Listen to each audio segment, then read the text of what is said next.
आजकल बड़े पैमाने पर ऑनलाइन ऐप्स के जरिए टैक्सी बुक की जाती हैं, लेकिन सवाल यही है कि ये कैब आपके लिए, आपके अपनों के लिए कितनी सुरक्षित हैं। हाल ही में दिल्ली में एक ऐप बेस्ड कैब कंपनी के ड्राइवर ने एक डॉक्टर को अगवा कर लिया और पूरे 5 करोड़ रुपए की फिरौती मांगी। क्या आप अक्सर कैब बुक करते हैं? क्या आप ऑनलाइन ऐप से टैक्सी हायर करते हैं? क्या आपको लगता है कि ऐप के जरिए कैब बुक करना सुरक्षित है?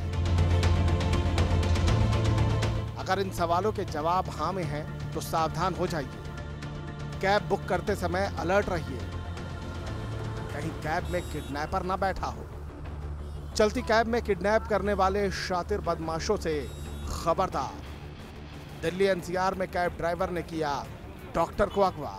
जो रैंसम की कॉल आ रही थी, वो डॉक्टर जो विक्टिम थे उनके नंबर से ही रैंसम की कॉल आनी शुरू हुई और बहुत ही थ्रेटनिंग टोन में कॉल आती थी कि आप जल्दी पैसे का इंतजाम कर दीजिए वरना इसको मार दिया जाएगा। डॉक्टर को बंधक बनाकर किडनैपर्स ने मांगी 5 करोड़ की फिरौती। इनको बार बार ये दिमाग में थी कि जल्दी मिल जाएगा, पेमेंट भी बिना किसी आनाकानी के हो जाएगा। कैब ड्राइवर ने कैब कंपनी से मांगी फिरौती की रकम। दिल्ली से मेरठ तक किडनैपर्स के खिलाफ पुलिस ने चलाया ऑपरेशन। 13 दिन किडनैपर्स के चंगुल में रहे डॉक्टर। ये खबर पूरे देश को परेशान करने वाली है। देश के छोटे बड़े शहरों में लाखों लोग कैब या टैक्सियों का इस्तेमाल करते हैं। आजकल ऑनलाइन ऐप के जरिए कैब बुक करने का चलन तेजी से बढ़ रहा है। मोबाइल फोन पर कुछ क्लिक कीजिए और देखते ही देखते कैब बुक हो जाती है। ऐप आधारित कैब को सुरक्षित माना जाता रहा है, क्योंकि इस तरह की कैब के ड्राइवर का पूरा profile cab service provider company के पास होता है। यहाँ तक कि कैब बुक करने वाले ग्राहक को भी ड्राइवर का नाम और फोन नंबर मालूम होता है। लेकिन दिल्ली एनसीआर में हुई इस घटना ने ऐप आधारित कैब सेवाओं पर सवाल खड़े कर दिए हैं। आज हम अलार्म में इन्हीं सवालों की पड़ताल करेंगे। हम जानने की कोशिश करेंगे कि क्या ऐप आधारित कैब सुरक्षित नहीं है। हम आपको बताएंगे कि कैब से सफर करते समय किस तरह अपनी सुरक्षा का ध्यान रखना चाहिए, किस तरह के एहतियात बरतकर आप कैब वाले क्रिमिनल्स की साजिश से बच सकते हैं। वाकया दिल्ली से है। दरअसल दिल्ली में एक डॉक्टर देर रात एक पार्टी से लौट रहे थे और उनकी लास्ट मेट्रो भी मिस हो गई थी। लिहाजा उन्होंने ऑनलाइन कैब बुक की, लेकिन उन्हें इस बात का जरा भी इल्म नहीं था कि इस कैब में ड्राइवर नहीं बल्कि एक किडनैपर बैठा है। यही वो डॉक्टर हैं जिसे दिल्ली पुलिस ने कैब वाले किडनैपर्स की कैद से आजाद करवाया है। 13 दिन तक ये डॉक्टर अपहर्ताओं के चंगुल में फंसे रहे। इनकी तलाश में दिल्ली पुलिस ने नोएडा से लेकर मेरठ तक अभियान चलाया।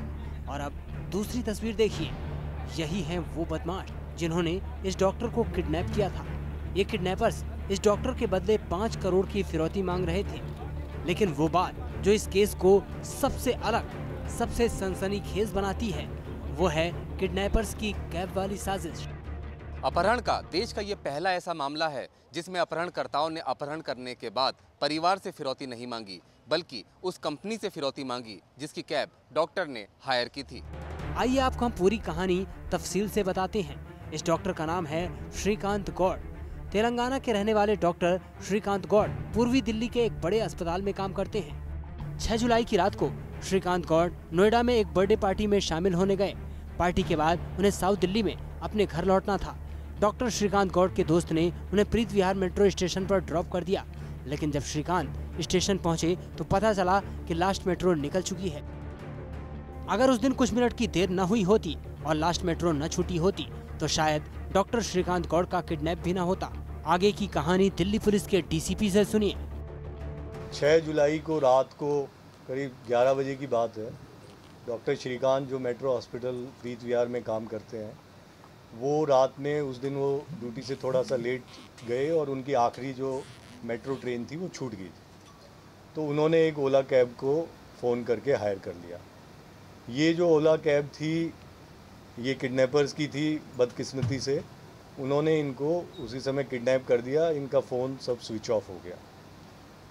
अगले दिन डॉक्टर राकेश जो मेट्रो हॉस्पिटल में है, उन्होंने एक मिसिंग रिपोर्ट लिखवाई। उधर दूसरा डेवलपमेंट ये हुआ कि जो ओला का बेंगलुरु में हेड ऑफिस है, वहाँ पे सुबह सुबह कॉल आया कि मैं ऐसे ऐसे ओला ड्राइवर हूँ और मैंने रात में एक पैसेंजर उठाया था प्रीत विहार में, उसको मैंने किडनैप कर लिया। जब उन्होंने पूछा कि आपने क्यों किडनैप किया, तो शुरू में तो उसने कहा कि मेरा मन था, मैंने किडनैप कर लिया। बट बाद में उसने कहा कि मुझे आपके मैनेजमेंट से और चीफ एग्जीक्यूटिव ऑफिसर से बात कराइए, और उसने 5 करोड़ की रैंसम की डिमांड की। किडनैप हुए 12 घंटे से ज्यादा का वक्त बीत चुका था। पुलिस को खबर मिल चुकी थी।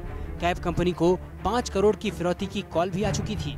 लेकिन इस बीच डॉक्टर श्रीकांत गौड़ कहाँ थे, किस हाल में थे, ये जानने के लिए हम आपको एक बार फिर कहानी के उस मोड़ पर ले चलते हैं जहाँ से डॉक्टर का अपहरण किया गया था। मोस्ट प्रोबेबली सुशील गाड़ी चला रहा था। जैसे ही प्रीत विहार मेट्रो स्टेशन के नीचे सुशील ने इसको लिया, विक्टिम को, थोड़ी आगे जाके दूसरी गाड़ी में, जो हमारे हिसाब से कोई सेंट्रो हो सकती है, उसके अंदर ये तीनों चारों लोग थे। बाकी सुशील के अलावा जो अनुज, गौरव शर्मा और विवेक मोदी वगैरह थे। और इसने गाड़ी थोड़ी देर आगे कुछ मीटर चल के कैब को रोक दिया उस गाड़ी के पीछे, जो इनकी एसोसिएट्स की गाड़ी थी। उसमें से 2 आदमी निकले, फटाफट पीछे के दरवाजे खोले और डॉक्टर साहब को काबू में कर लिया और धमका दिया कि चूं भी किया तो ठीक नहीं होगा। फिर ये दोनों गाड़ी लेके जहाँ पे इनका ठैया था मेरठ के पास, पहला ठैया भी मेरठ के पास था, बाद में इन्होंने मुजफ्फरनगर, बिजनौर वगैरह में चेंज किए थे। दिल्ली पुलिस के लिए ये केस आसान नहीं था। ये एक तरह का ब्लाइंड केस था। पुलिस के सामने डॉक्टर श्रीकांत गौड़ को रिहा करवाने की चुनौती थी, लेकिन पुलिस भी ये नहीं समझ पा रही थी कि आखिर किडनैपर्स ने डॉक्टर के परिवार से फिरौती मांगने के बदले कैब कंपनी से फिरौती क्यों मांगी, और वो भी ऐसी कंपनी से जिसके लिए आरोपी खुद ड्राइवर का काम करता था। ये बात सामने आ रही है कि जिस कैब कंपनी की गाड़ी से इस डॉक्टर को अपहृत किया गया, उस कंपनी को ये बदमाश फोन कर रहे थे कि फिरौती हम डॉक्टर से नहीं बल्कि इस कंपनी से लेंगे। कहा जा रहा था कि इस कैब कंपनी की प्रतिष्ठा को धूमिल कर दिया जाएगा और ये भी बताया दिया जाएगा कि किस तरीके से आप फर्जी कागजात के सहारे अपनी कैब में गाड़ियां लगाते हैं। दिल्ली की मशहूर ये कैब कंपनी, जिसकी गाड़ी में ये डॉक्टर बैठे थे, सिर्फ डॉक्टर उनके लिए एक निशाना थे, लेकिन असली निशाना था वो कैब कंपनी जो करोड़ों का प्रॉफिट कमा रही है। पुलिस ने जब कैब कंपनी से आरोपी ड्राइवर सुशील से जुड़े कागजात मांगे और उनकी जांच की तो सब फर्जी निकले। बाद में जैसे जैसे इन्वेस्टिगेशन चला, ये क्लियर होता गया कि जो रजिस्ट्रेशन किया था उस कैब का ओला में, वो सारे के सारे डॉक्यूमेंट्स फेक थे।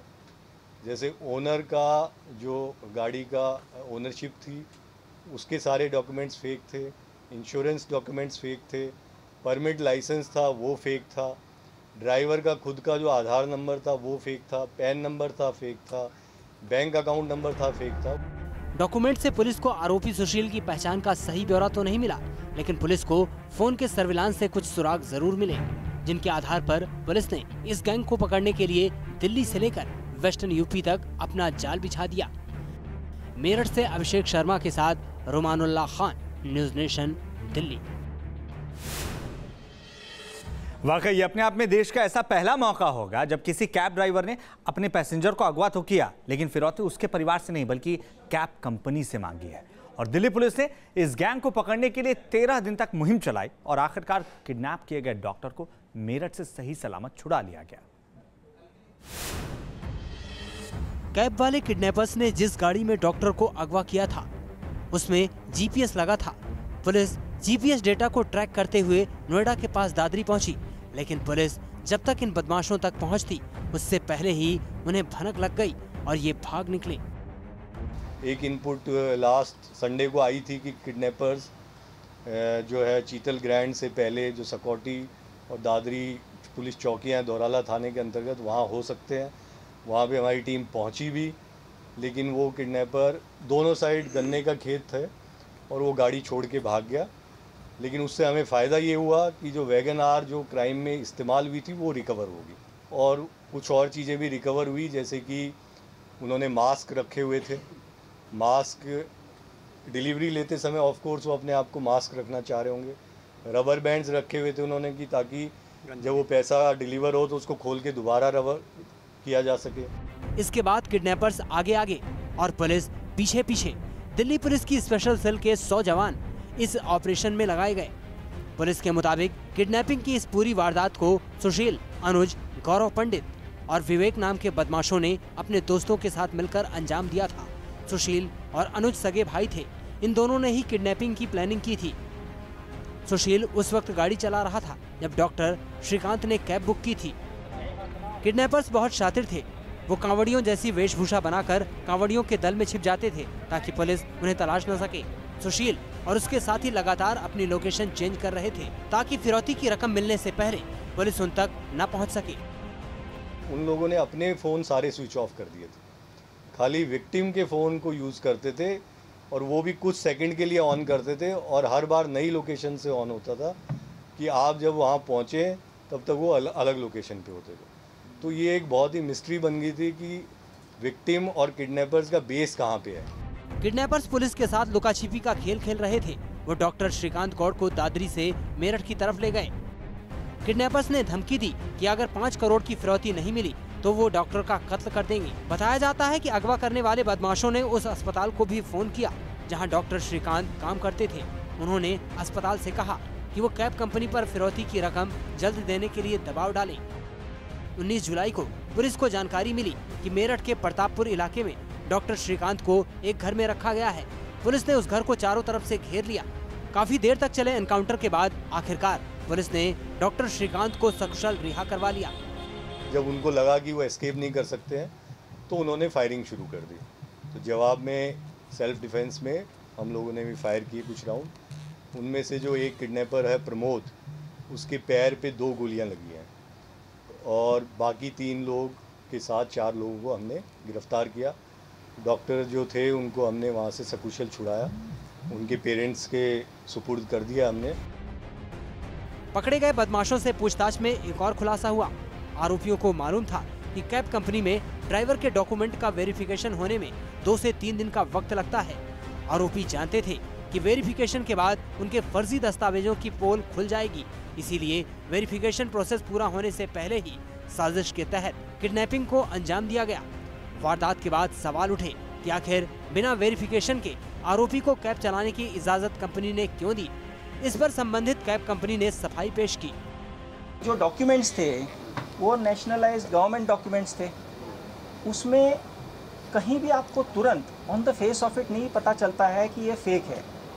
जब पुलिस इन्वेस्टिगेशन हो गया तब उनको पता चला कि ये यहाँ पे खामियां थी जो आप कह रहे थे। वो जब हमें पता चला कि हाँ ये कमियां हैं हमारे में, we have decided now to do follow different process. Absolutely I will accept it. Kidnappers के चंगुल से आजाद होने के बाद डॉक्टर श्रीकांत और उनका परिवार खुश है। पुलिस का शुक्रिया अदा करते हुए वो भावुक हो गए। Thanks for save me my life, Delhi entire police team. Police ने इस केस के 4 आरोपियों को अरेस्ट कर लिया है, लेकिन बाकी 4 अभी तक फरार हैं। हालांकि में आगे बढ़ते हुए हम आपको बता दें कि हमारा मकसद सामान्य रूप से कैब चलाने वाले ड्राइवर्स या किसी कैब सर्विस प्रोवाइडर कंपनी पर उंगली उठाना कतई नहीं है। हम उन पर प्रश्न चिन्ह भी नहीं लगा रहे हैं, लेकिन टैक्सीज में छेड़छाड़ से लेकर किडनैपिंग जैसी गंभीर वारदातें अब सामने आने लगी हैं और यही वजह है कि हम अपने दर्शकों को इससे आगाह जरूर करना चाहते हैं। अगर आप ऑनलाइन कैब का इस्तेमाल कर रहे हैं तो अपने मोबाइल फोन पर कुछ ऐसे ऐप जरूर रखें जो मुश्किल के वक्त में आपके काम आए। तो दिल्ली पुलिस का जो हिम्मत एप्लीकेशन है उसको डाउनलोड करना चाहिए। हिम्मत एप्लीकेशन बाइलिंगुअल है, एंड्रॉयड iOS दोनों प्लेटफॉर्म पे अवेलेबल है। इसको डाउनलोड करके इसकी जो सुविधा है कि अगर कोई ऐसा अनवांटेड सिचुएशन अगर पैदा होता है तो SOS कॉल से लेकर बिल्कुल शेक कर देने से भी कॉल जो है वो हमारे कंट्रोल रूम में आ जाती है और फिर पुलिस पूरी तरह से हरकत में आ जाती है। आप अपनी जो ट्रैवल है, जो जर्नी है, उसे शेयर कर सकते हैं अपने किसी परिचित के साथ भी, जो बेहद ज़रूरी होता है और इससे कोई आपकी जो जर्नी है उस पर मॉनिटर कर सकता है उसे कि क्या आप सही रास्ते पर हैं या नहीं हैं। ऑनलाइन कैब बुक करने के बाद सभी ज़रूरी डिटेल अच्छी तरह जांच लें, जैसे बुक हुई कैब का नंबर क्या है, कैब के ड्राइवर और उसके फ़ोन नंबर की जानकारी का भी आपके पास आई कैब से पहले मिलान कर लीजिए। इसके बाद ही कैब का इस्तेमाल करें। अगर कैब में सफ़र के दौरान ऐसा लगे कि कैब ड्राइवर के इरादे ठीक नहीं हैं तो फौरन सतर्क हो जाना चाहिए। अगर मान लिया ऐसा सिचुएशन हो जाता है और आप अगर ज़रा भीड़ भाड़ के इलाके से गुजर रहे हैं तो बहुत तरह के इशारे से या चीख कर चिल्ला कर लोगों का ध्यान आकर्षित करना चाहिए। तो ये सब तमाम स्टेप्स लेनी चाहिए, साथ साथ जो प्रोफेशनल और जो पुलिस को इन्फॉर्म करने का जो मैकेनिज्म है उसको भी अमल में लाना चाहिए। देर रात के वक्त अगर कोई महिला अकेली कैब में सफर कर रही है तो ज्यादा अलर्ट रहना चाहिए। महिलाओं के लिए एक और बात, आप अगर रात को ट्रैवल कर रही हैं तो ज़रूरी है कि आप अपने साथ पेपर स्प्रे या फिर मिर्च स्प्रे अपने बैग में लेकर चलें, जिससे एक सहूलियत आपको हो सकती है कि खतरे के समय पर आप इसका इस्तेमाल कर सकते हैं और ख़ुद को महफूज रख सकती हैं। कैब में सवार होने से पहले परिवार के सदस्यों को कैब की पूरी डिटेल बतानी चाहिए और ज़रा भी खतरा महसूस होते ही तुरंत कैब से उतरकर पुलिस को खबर करें।